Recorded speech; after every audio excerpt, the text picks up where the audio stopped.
Halo, selamat siang. Kali ini saya sudah berada di sebuah stasiun nonaktif, namun di jalur aktif, yaitu di Kabupaten Pasuruan di Jawa Timur, yaitu tepatnya stasiun ini bernama Stasiun Nguling.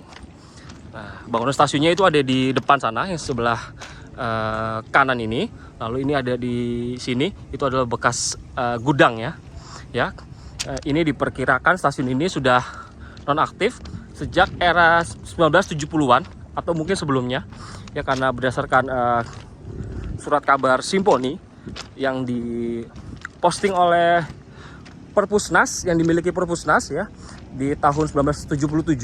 Majalah itu atau surat kabar tersebut itu memberitakan keadaan stasiun Nguling yang sudah tidak lagi aktif ya, lalu dijadikan area pangkalan truk, juga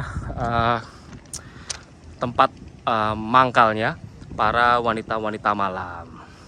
Oke, tetap ikutin ya bagaimana saya ngeksplor stasiun Nguling, atau lebih tepatnya bekas stasiun Nguling ini, bangunan ini yang sudah beroperasi di era Stadspoorwegen di tahun 1884 seiring dengan diresmikannya jalur dari Pasuruan menuju ke Probolinggo. Jadi ini adalah suasana di bekas gudangnya stasiun Nguling. Ini sekarang diberdayakan jadi penampungan tetes ya, Pak? Iya. Jadi penampungan tetes seperti ini. Ini tercium aromanya, udah kelihatan juga. Ini atasnya juga masih oke, kayu-kayunya. Ini tampak keluar dari bekas bangunan gudangnya stasiun seperti ini ya, karena memang sudah lama, sudah tua usianya, jadi memang kondisinya seperti ini. Ini di sisi timurnya bangunan bekas stasiun Nguling. Stasiun Nguling itu setelah Rejoso, lalu Nguling dan Bayeman. Ini di sekitar tahun 1970-an awal mungkin sudah nonaktif. Di seperti ini ya bentuknya. Nah, di depan itu di pagar ya. Depan itu sudah ditembok aksesnya dari bekas emplasmen stasiun, lalu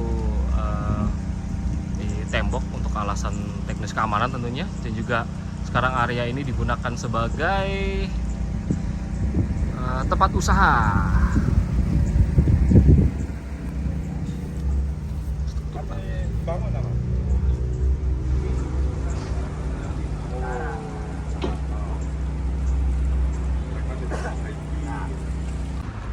Nah, ini adalah bagian dari sisi selatannya, atau dulu nih muka bangunan. Ini yang di sisi sebelah kiri ini adalah bagian dari kantor administrasi. Berikut juga ruangan pegawai stasiun ya di sini. Cuman kalau ini tembok yang lama, kalau yang ini ya tembok baru, yang ini tembok lama. Nah, kemudian dalamnya juga seperti ini, sudah digunakan sebagai area penyimpanan tetes tebu, karena area sini dijadikan usaha pengolahan tetes tebu. Nah, ini dulu adalah jendela loketnya atau bilik loketnya itu di sini. Ini masih terlihat asli ya, teman-teman bisa lihat bahwa ini asli seperti ini. Namun biliknya memang sudah tidak ada, hanya tersisa kusennya saja. Lalu itu ada bekas pintu stasiun, cuman sudah ditembok juga. Ini mengingatkan saya kepada sebuah stasiun di Sidoarjo yang juga sudah nonaktif, yaitu stasiun Prambon. Ini juga stasiun Prambon juga seperti ini ya. Untuk akses atau pintunya menuju ke emplasmen atau jalur rel itu memang sudah ditutup, sama seperti ini.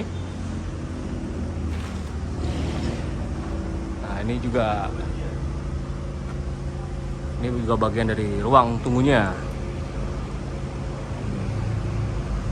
seperti ini.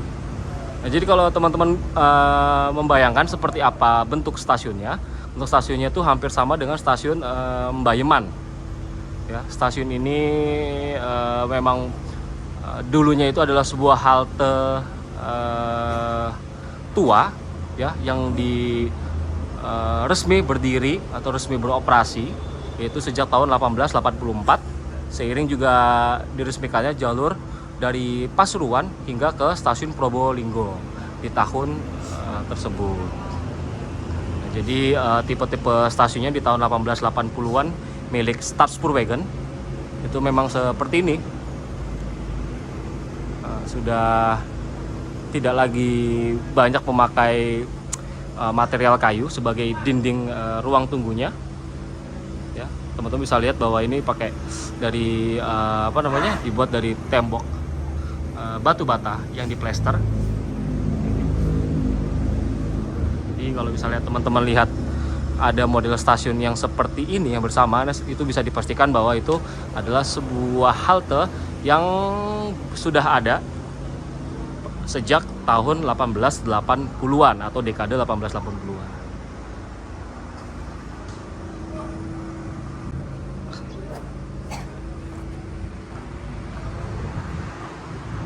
Ya, ini memang kayak begini nih.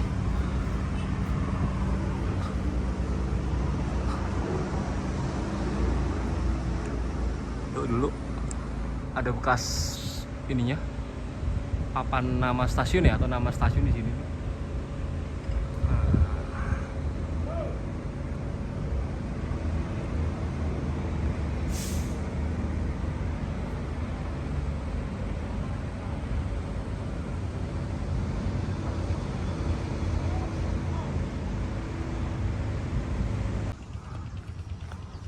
Ini bagian peronnya stasiun Nguling. Nah, dulu jalurnya tuh ada 2 sampai 3 mungkin ya. Kemudian dicabut, hanya menyisakan jalur yang aktif sekarang atau existing. Seperti ini. Ini bagian area terbukanya nih. Harusnya ini bagian area terbuka, kemudian ditutup seperti ini. Terbuka untuk keluar masuknya penumpang. Ya, ini bagian kantornya ya. Ini garis-garis ini dulunya adalah ventilasinya, ventilasi stasiun. Ini bagian ruang tunggunya.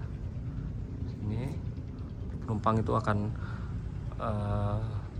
keluar atau masuk dari kereta api menuju ke stasiun itu melewati bagian sini. Ini juga masih terlihat ya ornamen-ornamen kayunya nih yang masih khas, yang bisa ditemui di stasiun Mbayeman dan juga stasiun-stasiun lain yang dibangun sejak era 1880-an.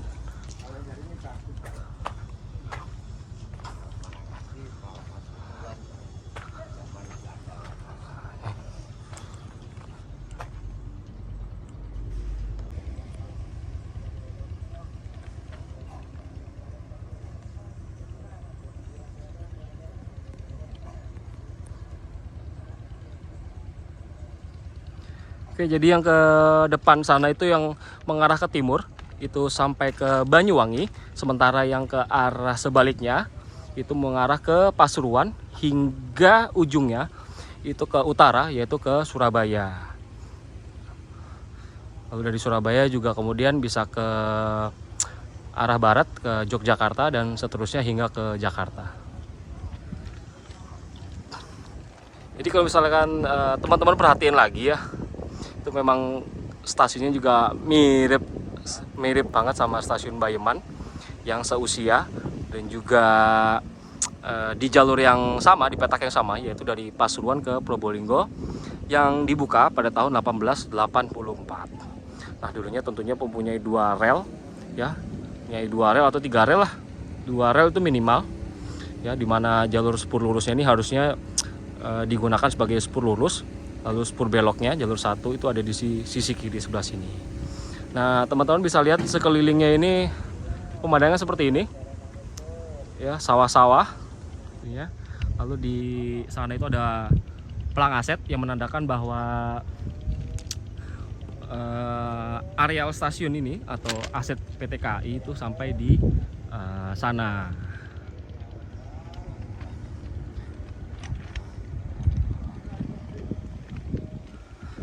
Nah, di sisi timur, sisi barat itu ada gudangnya ini seperti ini nih, gudangnya. Nah, ini sekarang sudah ditembok semua, ya karena di area dalam sini itu sudah dijadikan usaha pengolahan molase. Nah, jadi gudang, lalu juga bagian dalam stasiunnya tadi seperti saya sudah lihat itu memang sudah dijadikan penyimpanan molase untuk kemudian diolah menjadi sesuatu yang berguna seperti pupuk contohnya ya, atau juga bahan-bahan lain.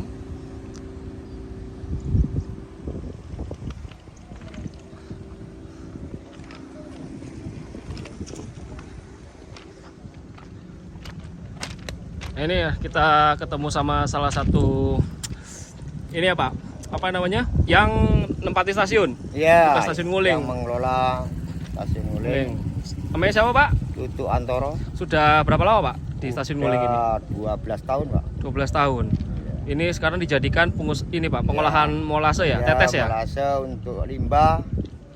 Dari pabrik gula itu ya? Ya, dari gula. Itu jadikan apa Pak? Dibuat untuk pupuk, untuk ternak, pengemukan sapi.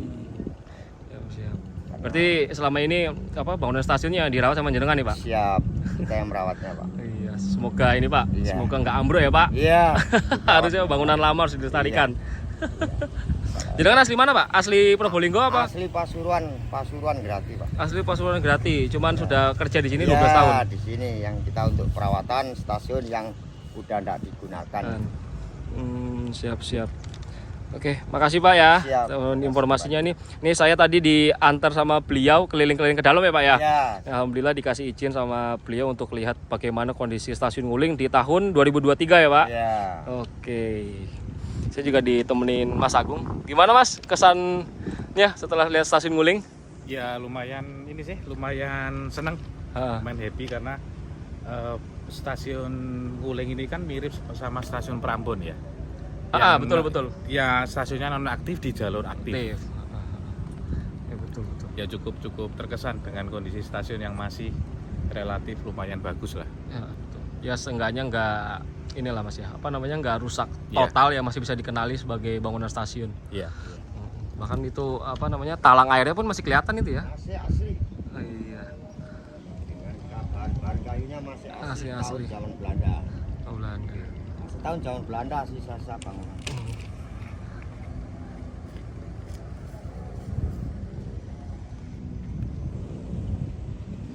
Apa Mas, kayunya? Kayunya jati. Jati. Jati itu Pak. Jati tahun kita belum melahirkan. Iya Pak, jati unggul. Iya. Ini ada jati bisa ada yoninya.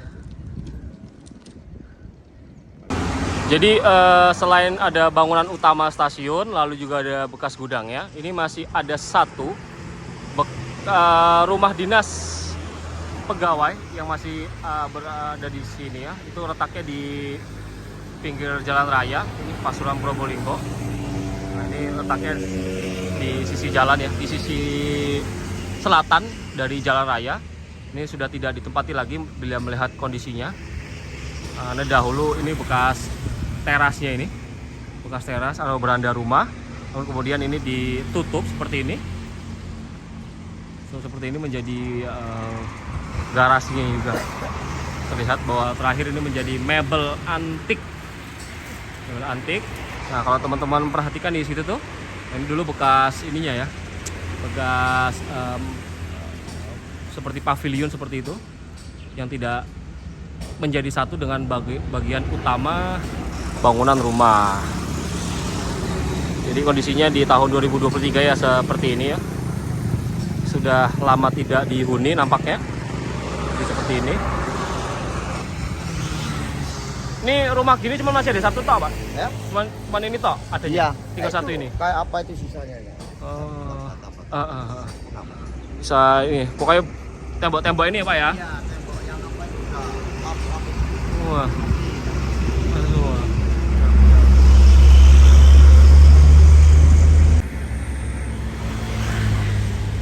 ada pelang asetnya ya di depan rumah dinas ini. Nah, rumah dinasnya ada di sisi sini. Kelihatan bahwa permukaan jalan raya ini sudah meninggi sehingga kemudian rumah dinasnya itu seperti bukan seperti berada ya, tapi lebih rendah daripada jalan rayanya. Kita coba akan masuk lagi ke sisi gang ini untuk melihat bagian sampingnya. Bu, monggo matur suwun nggih. Terus rada angkat gini. Oh. Terlalu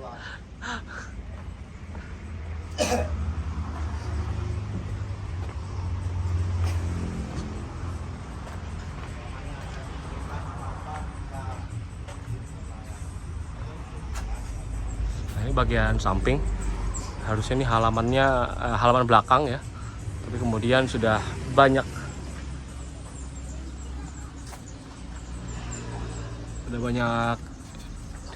dimanfaatkan sebagai gudang-gudang mungkin di sini. Oh, panjang ke sana ya. Jadi tadi saya di depan, ini saya mencoba untuk mendekat lihat dari sisi belakangnya bagian rumah dinas ini. Ini bagian sisi rumah dinasnya ya. Ini rumah dinasnya ini yang bagian belakang seperti ini.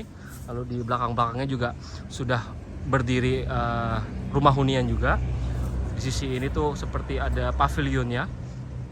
Pavilionnya kecil atau sebagai gudang penyimpanan zaman itu yang tidak terkoneksi, yang tidak menjadi satu dengan bangunan rumah seperti ini. Harusnya umumnya pada rumah dinas peninggalan kolonial Belanda itu ada koridornya ya, koridornya dari bagian belakang ini untuk menyambung ke sini atau dari sampingnya sana ya, atau dari samping sini untuk ke aksesnya ke sini itu diberikan koridor seperti yang ada di rumah sakit ya.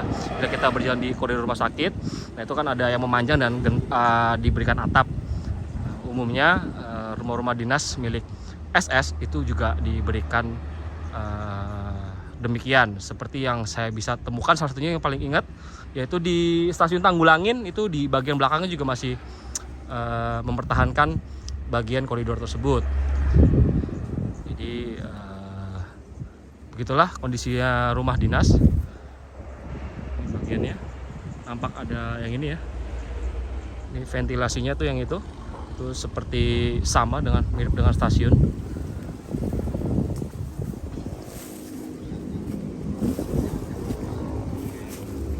Nah, ini kusen-kusen jendelanya tuh, bilik jendelanya masih terlihat ya, masih asli. Di atasnya juga masih ada terlihat ornamennya.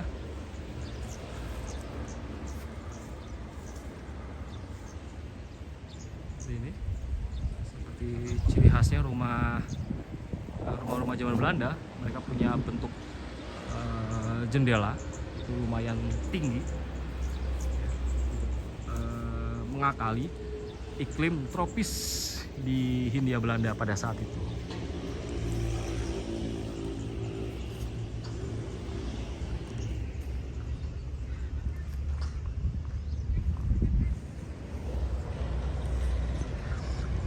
Jadi rumah dinas ini seharusnya itu ditempati oleh kepala stasiun ya, di era Belanda tentunya, dari sejak era Belanda itu ditempati oleh kepala stasiun itu beserta keluarganya, karena orang-orang pribumi atau jabatan yang lebih rendah itu tidak mendapatkan fasilitas seperti ini atau mendapatkan fasilitas seperti ini, namun dengan bangunan yang lebih sederhana daripada rumah yang